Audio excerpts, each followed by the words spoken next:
You're listening to A Chapter a Day, a daily podcast. The Bible comes alive as we read a chapter out loud each day. And good afternoon. It is May 15th. We're doing a chapter a day where I read a chapter of the Bible each day. I'm back on camera, feeling a little better. And we have been reading 1 Samuel this month in May. And 1 Samuel has 31 chapters, so we're able to read one chapter for every day of May.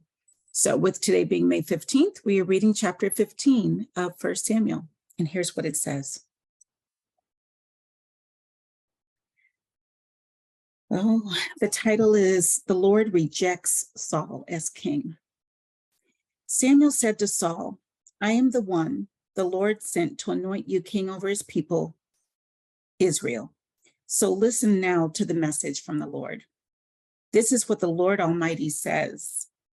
I will punish the Amalekites for what they did to Israel when they waylaid them as they came up from Egypt.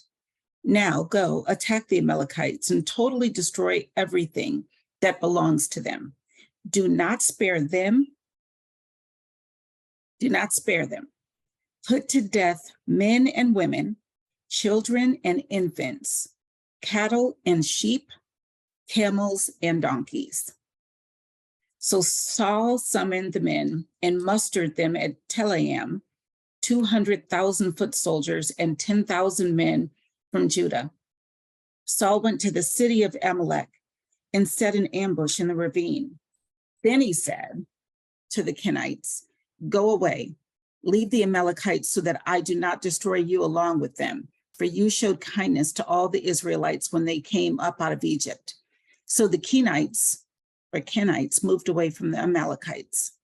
Then Saul attacked the Amalekites all the way from Havilah to Shur, to the east of Egypt.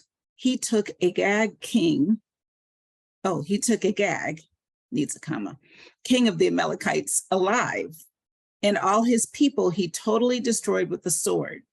But Saul and the army spared Agag and the best of the sheep and cattle, the fat calves and lambs, everything that was good. These they were unwilling to destroy completely, but everything that was despised and weak, they totally destroyed. Then the word of the Lord came to Samuel. I am grieved that I have made Saul king, because he has turned away from me and has not carried out my instructions. Samuel was troubled, and he cried out to the Lord all that night. Early in the morning, Samuel got up and went to meet Saul, but he was told, Saul has gone to Carmel. There he has set up a monument in his own honor and has turned and gone on down to Gilgal. When Samuel reached him, Saul said, the Lord bless you. I have carried out the Lord's instructions. But Samuel said, what then is this bleating of sheep in my ears? What is this lowing of cattle that I hear? Saul answered, the soldiers brought them from the Amalekites. They spared the best of the sheep and cattle to sacrifice to the Lord your God, but we totally destroyed the rest. Stop, Samuel said to Saul. Let me tell you what the Lord said to me last night. Tell me, Saul replied. Samuel said, although you were once small in your own eyes, did you not become the head of the tribes of Israel? The Lord anointed you king over Israel, and he sent you on a mission, saying, go and completely destroy those wicked people, the Amalekites. Make war on them until you have wiped them out. Why did you not obey the Lord? Why did you pounce on the plunder and do evil in the eyes of the Lord? But I did obey the Lord, Saul said. I went on the mission the Lord assigned me. I completely destroyed the Amalekites and brought back Agag, their king. The soldiers took sheep and cattle from the plunder, the best of what was devoted to God, in order to sacrifice them to the Lord your God at Gilgal. But Samuel replied, does the Lord delight in burnt offerings and sacrifices as much as in obeying the voice of the Lord? To obey is better than sacrifice, and to heed is better than the fat of rams. For rebellion is like the sin of divination, and arrogance like the evil of idolatry. Because you have rejected the word of the Lord, he has rejected you as king.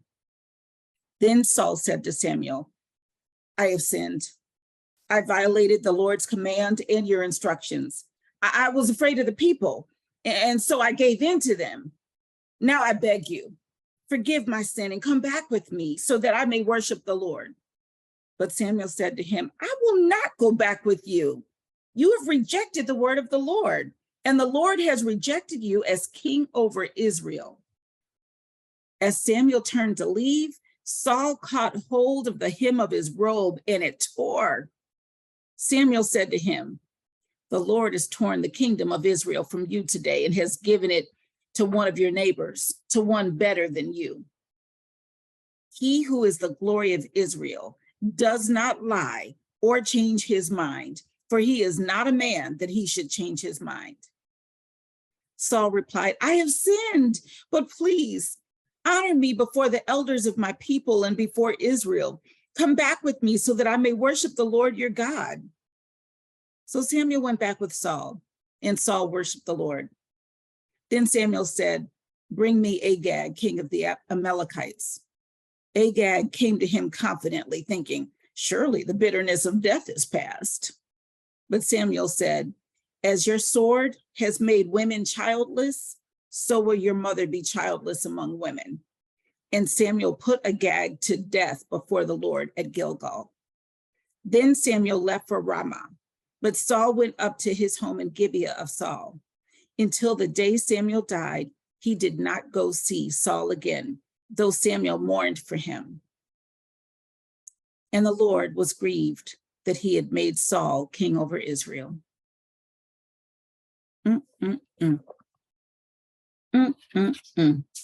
You know, when Saul goes into it was the people I feared for my life. You know, I just did what they said do. That sounds so much like Adam and Eve in the garden. God's like, what'd you do? He was that serpent, see? It wasn't me, it was him. See you tomorrow.